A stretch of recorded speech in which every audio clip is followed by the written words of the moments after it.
যেদিন মানুষ কথা বলবে না, বরং একটি সৃষ্টি মানুষের সাথে কথা বলবে। মাটির গভীর থেকে বেরিয়ে আসবে এমন এক সত্তা যে প্রকাশ করে দেবে কে ছিল ঈমানদার আর কে অস্বীকারী। এই ঘটনা কেয়ামতের ঠিক আগের আলামত। তার নাম দাব্বাতুল আরজ। আপনি কি প্রস্তুত সেই দিনের জন্য? এই পৃথিবী আল্লাহর সৃষ্টি, আর এই পৃথিবীর প্রতিটি কণা আল্লাহর হুকুমে চলে।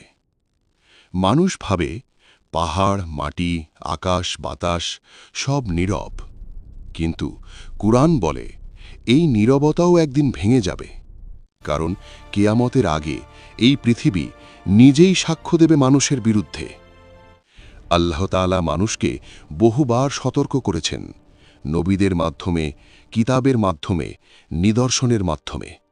কিন্তু যখন মানুষ সেই সব সতর্কতা উপেক্ষা করে, যখন আল্লাহর আয়াত নিয়ে ঠাট্টা করা হয়, তখন আল্লাহ এমন আলামত প্রকাশ করেন যা অস্বীকার করার কোনো সুযোগ রাখে না।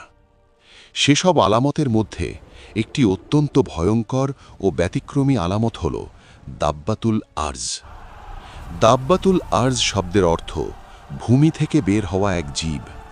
এই নামই বলে দেয় এটি আকাশ থেকে নামবে না, বরং সেই মাটি থেকেই বের হবে যার উপর মানুষ অহংকার করে হাঁটে। এটি কোনো উপকথা নয়, কোনো রূপক গল্প নয়, এটি আল্লাহর কোরআনে সরাসরি ঘোষিত এক বাস্তব ঘটনা। আল্লাহ তাআলা ইরশাদ করেন, যখন তাদের উপর শাস্তির ফয়সালা কার্যকর হবে, তখন আমরা তাদের জন্য ভূমি থেকে এক জীব বের করব। সে তাদের সাথে কথা বলবে, কারণ মানুষ আমাদের নিদর্শনে দৃঢ় বিশ্বাস করত না। সূরা আন-নামল ৮২। এই আয়াত আমাদের জানিয়ে দেয় দাব্বাতুল আরজ আসবে তখনই যখন মানুষের অবাধ্যতার সীমা ছাড়িয়ে যাবে, যখন সত্য আর মিথ্যার পার্থক্য ইচ্ছাকৃতভাবে গুলিয়ে ফেলা হবে, যখন তাওহীদকে বলা হবে অসহিষ্ণুতা আর শিরককে বলা হবে সংস্কৃতি।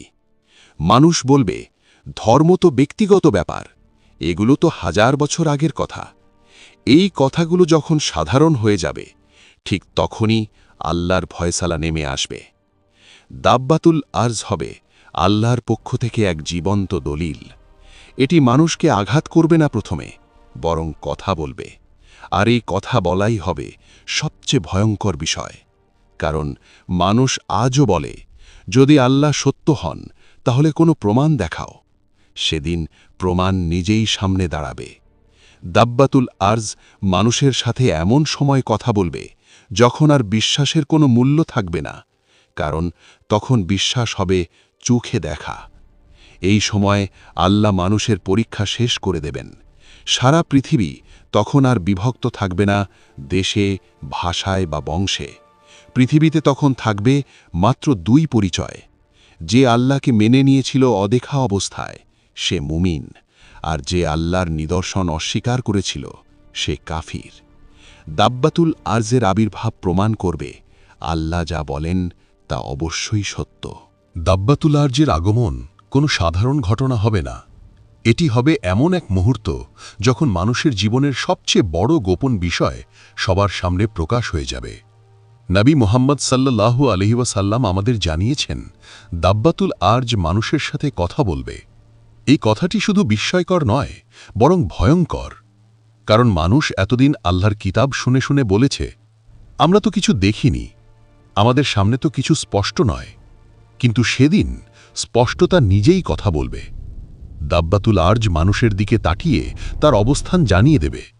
সে বলবে না কেবল শব্দ দিয়ে, বরং সে চিহ্ন দিয়ে বলবে।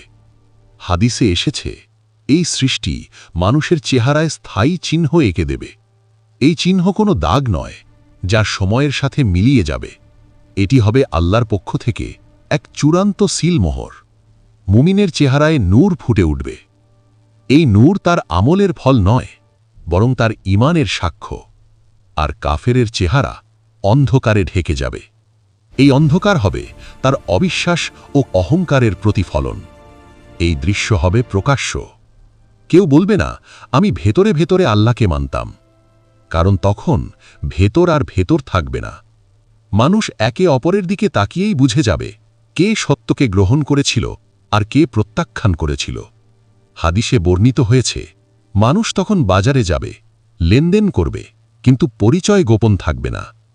বলা হবে, হে মুমিন এটা নাও, অথবা হে কাফের দূরে থাকো। এটি হবে সেই দিন যেদিন সামাজিক মুখোশ খুলে যাবে, যেদিন বাহ্যিক ভদ্রতা আসল পরিচয় ঢাকতে পারবে না। এই আলামতের পর আর কোনো আমল কবুল হবে না। কেউ নামাজ পড়লেও তাকে রক্ষা করবে না, কেউ কান্নাকাটি করলেও তার তাওবা হিসেবে গণ্য হবে না। কারণ তখন আর পরীক্ষা নেই, তখন সিদ্ধান্ত কার্যকর। দাব্বাতুল আরজ মানুষকে ধ্বংস করতে আসবে না, সে আসবে সত্য ঘোষণা করতে। এটি হবে আল্লাহর পক্ষ থেকে শেষ সাক্ষ্য। এরপর মানুষ শুধু অপেক্ষা করবে পরবর্তী ফায়সালার। দাব্বাতুল আরজের আবির্ভাবের পর এই পৃথিবী আর আগের পৃথিবী থাকবে না। আকাশ থাকবে একই, মাটি থাকবে একই, মানুষ থাকবে একই, কিন্তু অর্থ বদলে যাবে সব কিছুর। কারণ তখন মানুষ বুঝে যাবে যে সময়কে সে অবহেলা করেছিল, সেই সময়ই ছিল তার সবচেয়ে বড় নিয়ামত। সেদিন কেউ দৌড়াবে না, কারণ পালানোর জায়গা থাকবে না। কেউ লুকাবে না, কারণ লুকানোর কিছু বাকি থাকবে না। যে সত্যকে মানুষ একসময় ভবিষ্যৎ বলেছিল, সেই সত্য তখন বর্তমান হয়ে দাঁড়াবে।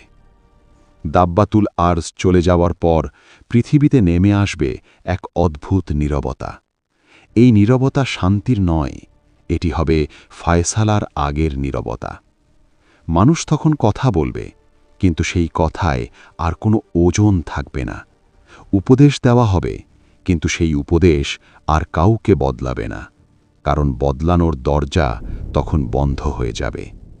এই সময় আল্লাহ মানুষের অন্তরকে আর ডাকবেন না, কারণ ডাক দেওয়া হয় পরীক্ষার সময়, আর তখন পরীক্ষা শেষ।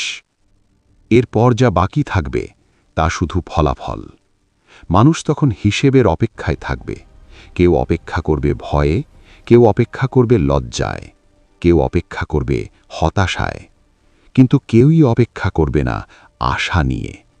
কারণ আশা ছিল ঈমানের সময়ের জন্য, ফয়সালার সময়ের জন্য নয়। এই সময়ে দুনিয়ার সব মূল্যবোধ ভেঙে পড়বে। ক্ষমতা কোনো কাজে আসবে না, সম্পদ কোনো কাজে আসবে না, পরিচয় কোনো কাজে আসবে না। কেবল একটিই পরিচয় টিকে থাকবে, আল্লাহর সামনে তুমি কে ছিলে। মানুষ তখন মনে করবে, যদি আরেকবার সুযোগ পেতাম। কিন্তু আল্লাহ সুবহানাহু ওয়া তাআলা কখনোই পরীক্ষা শেষে প্রশ্নপত্র ফেরত নেন না।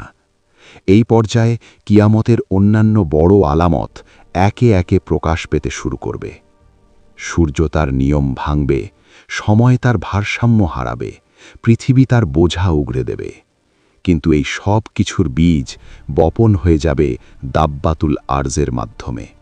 কারণ দাব্বাতুল আরজ ছিল শেষ সতর্কবার্তা নয়, সে ছিল শেষ ঘোষণা। এ ঘোষণা শোনার পর যে মানুষ ঈমান এনেছিল সে আগেই এনেছিল, আর যে অস্বীকার করেছিল সে তখনও অস্বীকারই করত, যদি সুযোগ থাকত। কিন্তু তখন আর সুযোগ থাকবে না। এই জন্য রাসূল সাল্লাল্লাহু আলাইহি ওয়াসাল্লাম আমাদের বারবার বলেছেন, ঈমান আনো দেখার আগে, বিশ্বাস করো প্রমাণ আসার আগে। কারণ যে ঈমান চোখে দেখে আসে সে আর ঈমান নয়, সে বাধ্যতা। দাব্বাতুল আরজ আমাদের শেখায়, সবচেয়ে ভয়ঙ্কর শাস্তি আগুন নয়, বরং সত্য স্পষ্ট হয়ে যাওয়ার পরও কিছু করার অক্ষমতা। আজ মানুষ ভাবে এখনো সময় আছে, কিন্তু দাব্বাতুল আরজ প্রমাণ করবে সময় কখন শেষ হয়ে যায় মানুষ তা টেরও পায় না। এই জন্য এই কাহিনী ইতিহাস নয়, এটি সতর্কতা, এটি ভবিষ্যৎ নয়, এটি প্রতিশ্রুতি, এবং আল্লাহর প্রতিশ্রুতি কখনো মিথ্যা হয় না।